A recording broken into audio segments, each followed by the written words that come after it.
And here is an increase in brioche.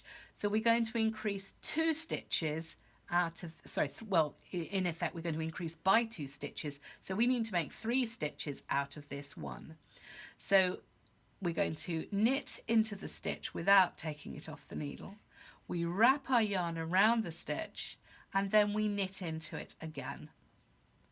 And that gives us 3 stitches where we used to have 1.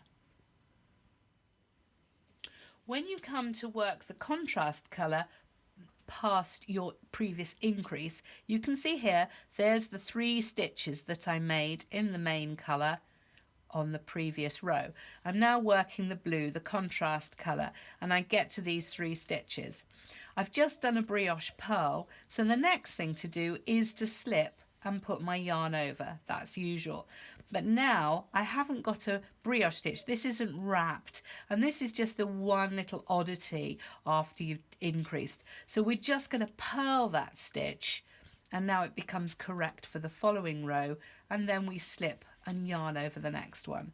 So when you meet the increase, it will always be a slip with a yarn over, a purl, and then a slip with the yarn over.